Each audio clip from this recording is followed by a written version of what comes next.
Welcome back. Today we're going to have a conversation with John Nolan. He's both an investor and he runs a really interesting CRM that we've had a lot of chance to kind of talk to and look at. I've worked with his staff in some pretty good detail. I was actually a guest on their podcast a while back. And so today I'm excited to have John Nolan on to talk to us about Pete, the CRM, talk to us about his investing experience, investing journey.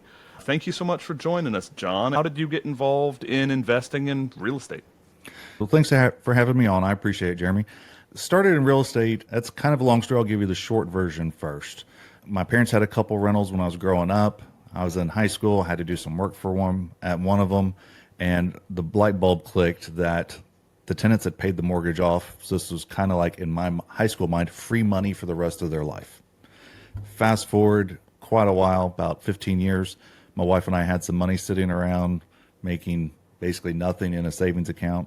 So let's put that money to work for us, and that kind of created our journey. That was, 12, 13 years ago. Now I went full-time into real estate 8.5, 9 years ago, something like that, and really put my heavy focus on trying to get rentals, flipping and wholesaling for the cash flow, immediate, but focusing on rentals for the long term. We have about 130 doors, all single family here in Oklahoma, and that's done really well. That cash flows, that gives us a nice income. We still flip about 50 properties a year, do a little bit of wholesaling, but not a lot. And all my time really now is spent in Pete. I had a previous software development background, an IT background, and I just kind of found myself in this space where I hated all the tools that we used, saw things falling through the cracks, things being inefficient, and decided, you know what, I have the experience, I have the capability, let's create something for us to use internally. Later on, there was enough demand, people saying, hey, that's great, I need something like that. So we decided to actually brand it and develop it as a commercial product and released Pete a couple years ago. That's great. What is it about Pete that you were trying to solve for? Like, what was the problem you were trying to solve for specifically? Give me 3 or 4 examples of what Pete does that you couldn't find commercially at the time. Yeah, great question. One of, I think the biggest thing is it focuses on the property itself as the central figure. People think of it as a CRM. It is a CRM, but it's more than a CRM. A CRM is going to focus on the seller. That's what they're designed for. They're focused on the customer. Well, really, our product is our properties, whether you're wholesaling, renting, flipping, whatever the case is, that's the main focus. So everything in Pete focuses around the property. That's the biggest thing. So with that, we have our phone records all tied together. We're not having to bring them in through Zapier or wait on this webhook. We've got a phone system inside. If you're rehabbing, you're flipping, you can keep track of all your tasks and your rehab scope and your rehab progress right inside of Pete, not having to have everything over, your notes from when the acquisition person goes out, not having to have those in the CRM that 6 months later, you're finishing up a rehab, you're listing it, and you go, oh crap, I don't remember if the roof was replaced or not. Well, let me get somebody who has a login to the CRM to go find that out for me. Just put it all in one place. Okay. And so is your ideal customer wholesalers, rehabbers, single-family residential investors? If you were to say, hey, this is what we do the best, this is our whopper, which one is your whopper? This is what it's built for. Everything else is coming along well, but what's your premium experience? Who is that? Our initial number one were flippers. But with that said, wholesalers are right there with it. Because we do wholesaling as well. That was something that was in our focus as well. It's just a little bit simpler for wholesalers because they don't have to worry about the rehab. And property owners, landlords who are managing their own properties, right now we still use an external property management software. We have a new module coming out later this year that's going to bring that property management into Pete as well. So we're getting all of our KPIs, all of our data, all of our historical, everything all in one place. So it'll be good for mom and pop landlords as well. No, that's interesting. I know I've worked with your staff more than you directly. Mm-hmm. So I own a company called Bedrock Investment Property. We help investors find, vet, and buy properties all over the country. So it's a turnkey operation, kind of like Done For You or Real Wealth Network or Chris Crone or Rich Uncles. What I just kept seeing was turnkey houses, because I do like single-family residential. You've done single-family residential. I'll swing back around to that. But I like the product. I think it's a really straightforward product. It's not a commingled product. Anyone can get a loan to go buy a rental. There's a lot of reasons that I love single-family residential. But there's a problem when it comes to single-family residential, which is the administration can be a nightmare. It's a Yep. very administratively heavy product. And because of that, people just tend to go with syndications and REITs and tenants in common and DSTs, right? Mhm. And so, in order to get the administrative burden down and for it not to be your full time dang job, there's some expertise that has to be there. So, what we did is we said, we'll do the administrative work and you can just pay us a flat fee. And if the property doesn't perform, we'll waive the fee. We'll do the work for free. And so with that, it's like, hey, we are really handcuffed to property performance. Sounds like it. And so I think that's how we started chatting with your staff is, hey, is the systems that we've built to kind of oversee hundreds of properties with 13 property managers in 7 states where we're constantly onboarding new properties with different property management groups. We're reviewing different property management statements in different formats. We're trying to figure out, hey, do any of these formats even API into QuickBooks? Like the most obvious things. So we're kind of wading through the sea of garbage that is around buying in multiple markets for our investors. That's kind of where we meet with CRM stuff. But we've had to design all of our own CRM stuff from scratch. I bet. And it's not an easy task. Oh, It's it's not an terrible. easy task at all. It helps that I had previous software development experience. I spent about a decade working for a pharmacy software company. And obviously, in that, the margin for error is zero because you're dealing with people's medicine. It's been a tough challenge, but I've enjoyed it. I really do enjoy developing it, creating new things, and making it better for our users and kind of giving them more than what they're asking for. Interesting. So, in the space of wholesalers and rehabbers, which is the initial niche you were solving for, Hmm. you said that you wanted to be able to keep kind of permanent records of repairs, right? Yep. You wanted to be able to keep permanent timelines of when repairs were done so you could know like what CapEx is probably going to be coming in what time. I'm assuming you wanted forecasting ability to say, hey, when are we going to need a new roof? When are we going to need to check? Like on our annual inspections, when do we need to check our softwares? Talk me through some of the intelligent design decisions that you've done to say, let's solve for that. What are the problems that you've ran into that you've been able to intelligently design around? Because I love crap like that. Let me just give you a very, very simple answer. So if you're flipping or you're holding, you're going to end up with properties that are vacant for some period of time. When properties are vacant, things happen. It's a known. So we flip quite a few, and so we have some vacant properties. And there's times somebody would go out and check the properties and, oh, I found the house was unsecure or this or that. They'd come back or they'd slack everybody, hey, we've got this issue. Well, there's no ownership on it. It's a group. Nobody's really owning it, so it gets forgotten. Then they go back out a month later and, oh, well, the door wasn't secure. Now we've got squatters. As simple as this situation sounds, we have a way in Pete you can add tags. We have a tag for PCP, for property check problem. We have a KPI that shows on everybody's dashboard that shows the number of properties with property check problem. Ideally at 0. Once it goes up, it shows for everybody. Every time they log into Pete, they see it right off the bat. So being able to highlight that kind of thing.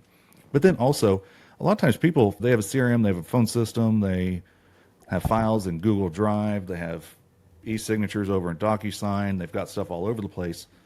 Things get missed. You end up with more than one place where you have the same information, so you don't have an actual source of truth. And then it comes back to, well, what's my rehab? How much did I actually spend on that property? I don't know. This spreadsheet says 74,300. This one says 52,000. I'm not sure which is right. Yeah, let me go back and reconstruct these financials four and a half years later. And how much time does that take? Yeah. And time is money. At one point, I found out my team collectively was spending over an hour a day just calculating their KPIs. And it was simple things like lead manager going in and counting the phone calls because what came across through the CRM wasn't consistent. You know, if somebody called and talked for less than 5 seconds, I think the Zap didn't fire, some craziness like that. I'm paying people to compute KPIs that are already in computer systems that Yeah. should just be able to report it. This is ridiculous. And No, then for just sure. a lot of automations. People forget the little details, so we have automations built into Pete that people can customize. Like when you move a property into purchase, these are the tasks that need to happen. And it automatically pops up, assigns it, puts it in, so people don't forget things as much. What's the weirdest problem that you've built a solution for? What's the thing that you look at and you're like, no one would ever know this is even an issue unless you're this deep in it? That's a good question. I've never gotten that. Every person who goes out and invests in real estate, and I'm going to use invest broadly, whether it's a wholesaler going out or somebody who is flipping or somebody who's going to buy a property to hold, Everybody estimates their rehabs differently. No two people are going to look at the same house and come up with the same number on what needs to be done. They all do it differently. There's lots of times we deal with clients where the owner looks at a property and is like, oh, that's going to be $27,000. Just right off the bat. Oh, that's going to be 53,000. That's going to be 25, whatever the case is. And that's how they evaluate it. But their staff will look at it and go, well, it's $5,000 for this bathroom. There's another bathroom, so that's 10,000. And they kind of itemize them up that way. Then you've got the crazy people. This is how I was when I went out on appointments. Like, okay, there's 7 doors, 13 lights. 75% of the house is going to be tiled. 25 is going to be carpet, whatever the case is. So you get the point here. And trying to meld all those different ways for people to be able to evaluate rehabs in a software got to be a little bit of a challenge at first. It was like, okay, how do we do this? I mean, we have a calculator in there basically. And then we went, well, this is actually kind of simple. We just create it as a template and people can select whichever ones they want. They can customize them. They can do it however they'd like. So we've got some customers who have multiple in this rehab sheet. They'll have just flat out estimations, just total. It's going to be 25,000, or they can do it by square footage, $30 a foot, $40 a foot. They can itemize it, or they can just do it by large ticket items, and they'll have them all in the same sheet. Because for different people on their team, they evaluate the rehabs different. It's really interesting to see that, because even in a single company, the numbers for the estimating rehabs can be wildly different.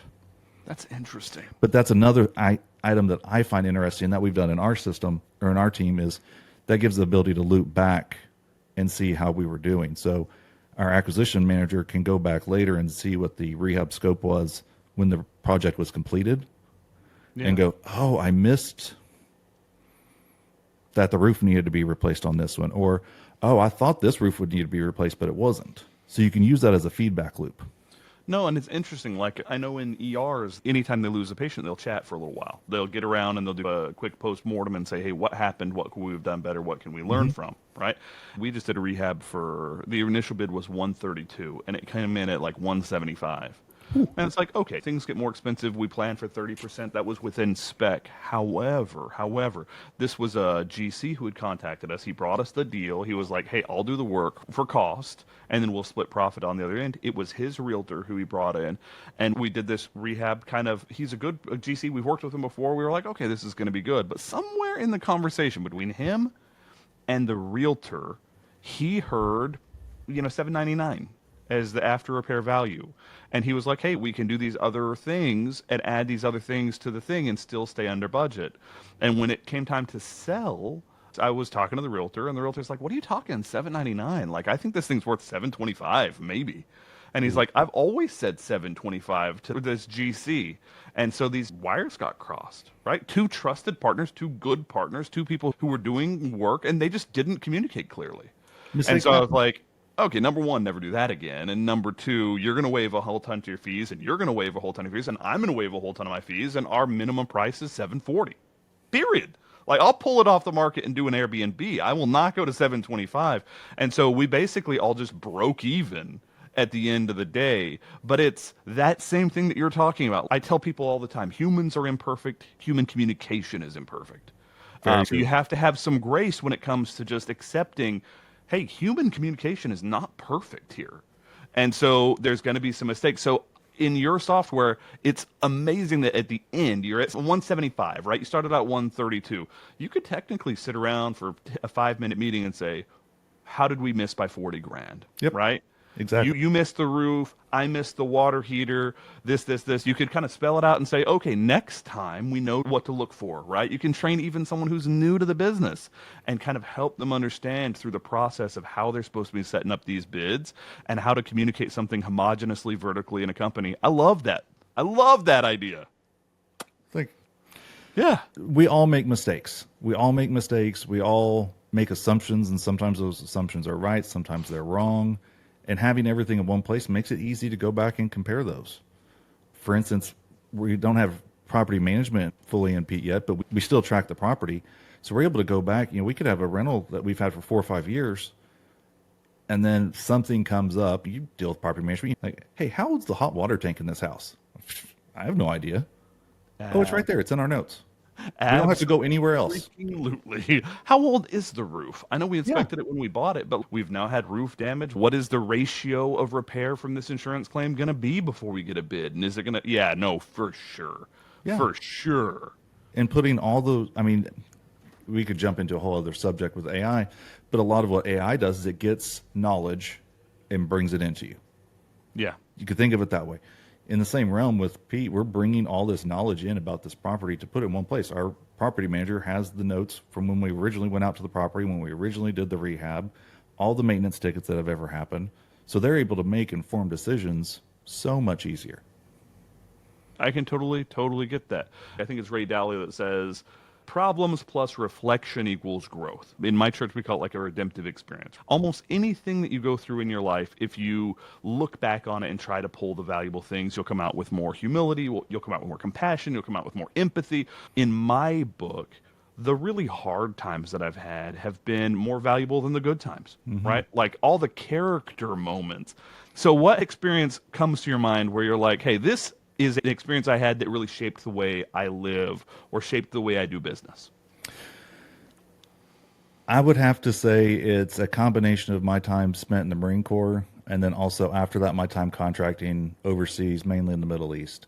Being able to experience how poor a lot of people live in the Middle East and Southeast Asia and other places and really helped me. I mean, I was young, I was in my 20s, so a lot of personal growth happening right there and at that time anyways. Had a lot of personal stuff going through. Actually went through a divorce during all that as well. And so it was character building in that. I learned a lot about myself and how strong I could be, but also made me have a much, much, much greater appreciation for even the times when I'm here in the U.S. and when I've been broke and when I've been down on my luck. I am still so much better off here than the people over there who either we had kids that would come and run and beg for water. You know, we tossed water bottles out the truck window and they just, oh, they loved it because it was clean water. Yeah. So that's combo of where I would say on that. But there's been lots of many, many, many character making moments. I've started doing jujitsu this year, my son as well. And a 45-year-old man going into jujitsu, there's going to be a lot of character building moments every single round. But you know what? I'm slowly getting better and it's proving resilience. And it's my son and my two daughters seeing me do that and go through that and that struggle is helping them as well. So something we tend to forget about is those moments like you're talking about, those character building moments when it's really tough. There's somebody else watching us and learning from us. It's not just what we get from it. It's how we react that somebody else is going to see that. And if we react in a poor way, which we all do sometimes, they see that just as much or even more as when we do good. So keep that in mind. No, that's one of the things I love most. I'm the last of 10 children. Oh, wow. Big family.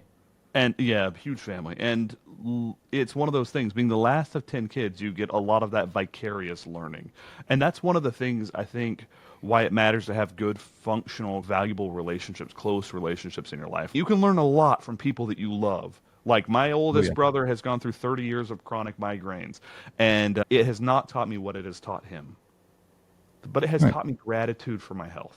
And every time I have a migraine, because I'll have one or two or three a year, every time I'm like, I enjoy a level of health that is like finding diamonds, just picking up diamonds all day long. And so I 100% agree. You can learn those lessons, importantly, from people you are close to if you're there to help and if you're willing to take those lessons from life. Yeah, and that's a big key is you have to be willing to take the lessons. A lot of people aren't. For different psychological reasons, different ego reasons, a lot of times people aren't willing to take those lessons from other people. You said that, but that's a big key. You have to be willing. You have to be willing to listen and learn and watch and see. Establish some empathy. Maybe I don't understand what that guy's going through. And I just think that if life twists us to that point where we're kind of forced to either break or admit that we don't have all the answers, that's some of the greatest learning I've ever done in my whole life. Yeah, that's a great point. Very, very, very good point, Jeremy. It's just my working thesis. Who knows if I'm right or wrong? Thank you so much, John. I'll give you the final words. Is there anything else you want to include on this before it goes out? If you ever want to follow me, I'm on Instagram and Facebook, both as the Flipping IT Guy. People sometimes confuse that with Flipping It. They're like, what is it? I'm like, Flipping IT. I'm an IT guy, so it made sense to me. If you want to check out Pete, we're at PeteREI.com. More than anything, just thanks for having me. I enjoyed the chat and getting to know you a little bit better, Jeremy. Yeah, it was absolutely lovely getting to know you, John. You seem lovely, and we're all trying to create something of value, but I really think that you've created something of value with Pete. I've had nothing but good referrals and conversations around it. Your staff is lovely. I And appreciate it. so it's so good to meet you. Thank you so much for being on. Thank you. Have a good one. All right, the next video I would watch if you're interested in this stuff, in business and how businesses work, how businesses grow, optimization, how the world is going to affect you in business.